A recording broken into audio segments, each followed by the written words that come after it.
Hello అండి, అందరికీ నమస్కారం. నేను మీ కట్టా కార్తీక్. 2025వ సంవత్సరానికి వీడ్కోలు పలుకుతూ, 2026వ సంవత్సరానికి స్వాగతం పలుకుతూ, నన్ను ఆదరిస్తున్న, అభిమానిస్తున్న, ఆస్వాదిస్తున్న మీ అందరికీ కూడా ముందస్తుగా నూతన సంవత్సర శుభాకాంక్షలు తెలియజేస్తూ, 2025వ సంవత్సరంలో జగన్మోహన్ రెడ్డి గారి పర్ఫార్మెన్సు, వైసీపీ పర్ఫార్మెన్సు ఎలా ఉంది, 2026లో ఆ పార్టీ రాత ఎలా ఉండే అవకాశం ఉంది అనేది పొలిటికల్గా మాట్లాడుకునేటువంటి ప్రయత్నం చేద్దాం. 2025లో వైసీపీ గురించి 2-3 ముక్కల్లో చెప్పాలంటే, ప్రధానంగా జగన్మోహన్ రెడ్డి గారి గురించి చెప్పాలంటే, ప్యాలెసుల్లో ఎక్కువ, పబ్లిక్లో తక్కువ, ప్రచారంలో ఎక్కువ, పోరాటంలో తక్కువ, ఫేక్ ఎక్కువ, రియాలిటీ తక్కువ. ఇది వైసీపీ గురించి కట్టే కొట్టే తెచ్చగా చెప్పాలి అంటే మనం మాట్లాడుకునేటువంటి ప్రయత్నం చేద్దాం. నిజానికి వైసీపీ ఈ సంవత్సరంలో చాలా ఇష్యూస్ టేకప్ చేసింది. పొగాకు పేర్లకి గిట్టుబాటు ధర విషయం నుంచి మొదలు పెడితే, మిర్చికి గిట్టుబాటు ధర నుంచి మొదలు పెడితే, మామిడికాయలకి గిట్టుబాటు ధర నుంచి మొదలు పెడితే, ఇప్పుడు మెడికల్ కాలేజీల ప్రైవేటీకరణకు వ్యతిరేకంగా చేస్తున్నటువంటి కోటి సంతకాల ఉద్యమం వరకు చాలా విషయాల్ని వైసీపీ టేకప్ చేసింది. కానీ ఏ విషయంలో సక్సెస్ అయింది కొద్ది గొప్ప అంటే, కొద్దిగా మెడికల్ కాలేజీల పీపీపీ విషయంలో కొంతవరకు జనంలోకి ఆ ఇష్యూని తీసుకెళ్ళగలిగింది.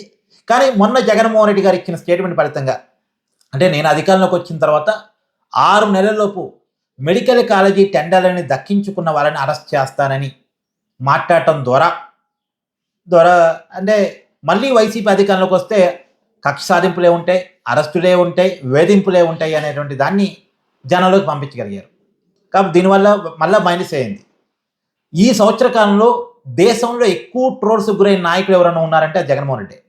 తన మాటల ఫలితంగా మరి ఆయన స్క్రిప్ట్ రాపించుకొని రావడంలో పొరపాటు జరుగుతుందా, స్క్రిప్ట్ చదవటంలో పొరపాటు జరుగుతుందా, ఆయన అండర్స్టాండింగ్ లెవెల్సే ఇదా అనేది తెలియదు. గతంలో జగన్మోహన్ రెడ్డి గారు బాగానే ఉండేవారు, బాగానే మాట్లాడేవారు. కానీ ఈ సంవత్సరం అంత చండాలంగా అయితే ఎప్పుడూ మాట్లాడలేదు. ఎందుకో తెలియదు, కానీ జగన్మోహన్ రెడ్డి గారు ఎక్కువ ట్రోల్స్ గురయ్యారు.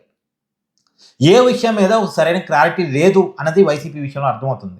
రాజధాని విషయంలో సజ్జర్ రామకృష్ణారెడ్డి గారు ఇక తప్పో ఒప్పో అమరావతి రాజధాని ఆయన ఏదో స్టేట్మెంట్ ఇచ్చారు. అది ఆయన వ్యక్తిగత ఉద్దేశం అని చెప్పేసి వైసీపీ చెప్పుకునే పరిస్థితి. అంటే మరి రాజధాని విషయంలో మీ స్టాండ్ ఏంటి, అమరావతి విషయంలో మీ స్టాండ్ ఏంటంటే వైసీపీ దగ్గర ఆన్సర్ లేదు. పైగా అమరావతి వేసిన రాజధానిని వాళ్ళ ఛానల్లో ఒక వ్యక్తి మాట్లాడటం, దాన్ని డిజైన్ చేసుకునే ప్రయత్నం చేసినప్పటికీ కూడా ఆ కామెంట్స్ వైసీపీకి చాలా నష్టంగా మారిపోయాయి. మొదట్లో సమర్థించుకున్న తర్వాత నెగిటివ్ అవుతుందని తెలుసుకొని డిజైన్ చేసుకున్నారు, కానీ అప్పటికే వైసీపీ జరగాల్సిన నష్టం జరిగిపోయింది. అంటే ఇంకోటి, వైసీపీ ఒక అరాజక శక్తి, వైసీపీ అవినీతి పార్టీ అనేది ఈ సంవత్సర కాలంలో ఎక్కువగా ప్రూవ్ అయింది. అంటే నకిలీ మద్యం కేసు,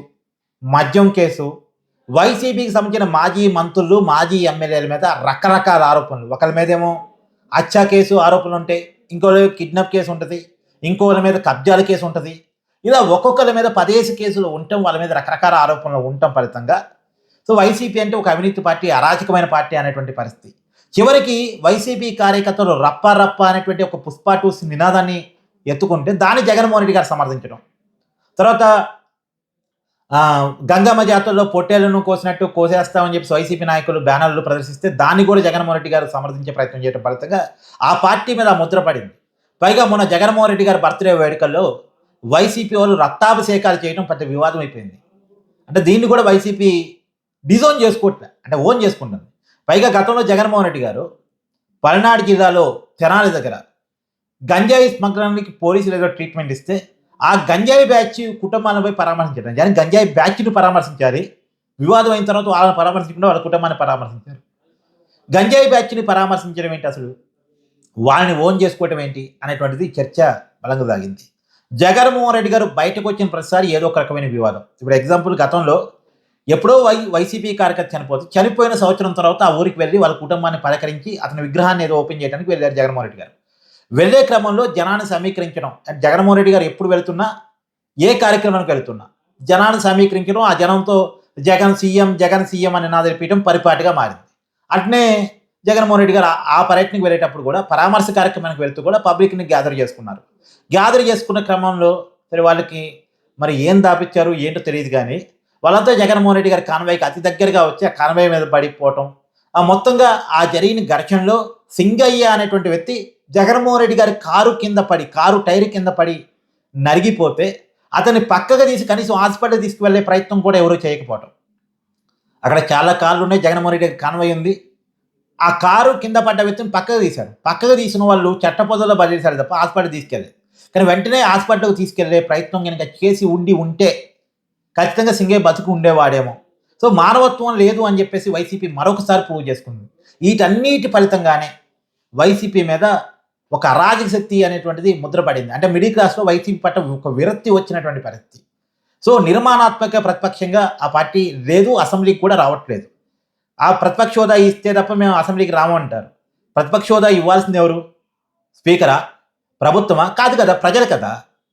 అంతిమంగా ప్రజలు ఒక హోదాని మనకిస్తారు. 2014లో ప్రతిపక్ష హోదాని ఎవరిచ్చారు? స్పీకర్ గారు ఇచ్చారా? లేదు అప్పుడున్నటువంటి చంద్రబాబు నాయుడు ప్రభుత్వం ఇచ్చిందా? 67 సీట్లు వచ్చాయి కాబట్టి అఫీషియల్గా వచ్చింది. 151 సీట్లు వచ్చినప్పుడు 2019 ఎన్నికల్లో ముఖ్యమంత్రికి ఎలా అయ్యారు జగన్మోహన్ రెడ్డి గారు? గవర్నర్ గారు టెక్నికల్గా ప్రమాణ స్వీకారం చేపించారు. కానీ ముఖ్యమంత్రి చేసింది ప్రజలు కదా, ఓటుతో 151 సీట్లతోటి. కాబట్టి రియాలిటీని గమనించకుండా ప్రజలు ఇవ్వని హోదాను అడుగుతూ డిమాండ్ చేస్తూ అసెంబ్లీకి రాకపోవడం వైసీపీకి ఇంకా మైనస్గా చెప్పుకోవాలి. ఏది ఏమైనా ఈ సంవత్సరంలో వైసీపీ చెప్పుకునేటువంటి పర్ఫార్మెన్స్ ఏమీ లేదు. పైగా అన్నీ మైనస్లు అయ్యాయి. ఎక్కడికి పోయినా ఏదో ఒక వివాదం. ఇప్పుడు మామిడికాయల దగ్గర రైతుల దగ్గర జగన్మోహన్ రెడ్డి గారు వెళ్ళారు. అక్కడ మామిడికాయని రోడ్ల మీద పోసి జగన్మోహన్ రెడ్డి గారు కనవే తొక్కుంటూ పోయింది. అక్కడ రైతు కంప్లైంట్ చేశాడు, నా మామిడికాయని రోడ్ల మీద పారబోసి టాటతో తొక్కించి జగన్మోహన్ రెడ్డి గారు కనవే కూడా తొక్కుంటూ పోయిందని ఒక రైతు వీడియో చేశాడు. ఎంత దారుణం అది. తర్వాత పొగాకు రైతులను పరామర్శించబోతే అక్కడ పొగాకు బేలని వైసీపీ కార్యకర్తలు తొక్కేస్తూ వచ్చిన విధులుస్తూ రైతు పంటను తొక్కేస్తారా రైతు పరామర్శ దగ్గరికి పోయి? పైగా జగన్మోహన్ రెడ్డి గారి మనుషులకి కనీసం కామన్ సెన్స్ కూడా లేకపోవడం. చివరికి మురళీ నాయక్ అని ఒక జవాన్ పాకిస్తాన్తో పోరాడుతూ చనిపోతే అతని పరామర్శకు పోయినప్పుడు కూడా జగన్ సీఎం అని నినాదాలు చేయటం. అంటే ఎక్కడ ఎలాంటి నినాదం చేయాలో కూడా జగన్మోహన్ రెడ్డి తెలియకపోవటం. పైగా ఇందాక నేను చెప్పినట్టు తిరుమల తిరుపతి దేవస్థానం విషయంలో వైసీపీ వైఖరి బయటకు వచ్చింది. వైసీపీ పరిపాలనలో జరిగినటువంటి అనేక అక్రమాలు, కల్తీ లడ్డు కావచ్చు, తర్వాత పరకామణి చోరీని అయితే జగన్మోహన్ రెడ్డి గారు అది చిన్న దొంగతనం కదా అని సమర్థించే ప్రయత్నం. దీనివల్ల పూర్తిగా జనానికి జగన్మోహన్ రెడ్డి గారు దూరం అయిపోయారు. 2024లో జరిగిన ఎన్నికలు కూడా చూడండి. ఇప్పుడు కృష్ణా గుంటూరు గ్రాడ్యుయేట్ ఎమ్మెల్సీ జరిగింది. అక్కడ వైసీపీ పోటీ చేయని పరిస్థితి. వైసీపీ అభ్యర్థిగా అంటే వైసీపీ మద్దతుతో ఉన్నటువంటి అభ్యర్థికి చాలా తక్కువ ఓట్లు వచ్చాయి లక్ష్మణరావుకి. ఎప్పుడు అతను 2 సార్లు ఎమ్మెల్సీ, కేవలం వైసీపీ మద్దతు ఇవ్వటం వల్లే ఇన్ని తక్కువ ఓట్లు వచ్చాయినా చివరికి ఆయనే వాపోయాడు, ఆయనే బాధపడ్డాడు. వైసీపీ మద్దతు ఇవ్వకుండా ఉండుంటే నాకు ఇన్ని తక్కువ ఓట్లు వచ్చాయి కావని. వైసీపీ మద్దతు ఇవ్వడం వల్ల జనాలు ఎంత విరక్తో చూడండి. ఆయన పాపం 2 సార్లు గెలిపించారు, ఆయనకు మంచి పేరు ఉంది. కానీ వైసీపీ మద్దతు ఇవ్వటం వల్ల పీడీఎఫ్ లెఫ్ట్ అభ్యర్థి అయినప్పటికీ కూడా ఆయన దారుణంగా ఓడించారు. ఆళ్లపాటి రాజా ఈ దేశంలోనే అతిపెద్ద గ్రాడ్యుయేట్ ఎమ్మెల్సీ మెజార్టీని సంపాదించి గెలిచాడు.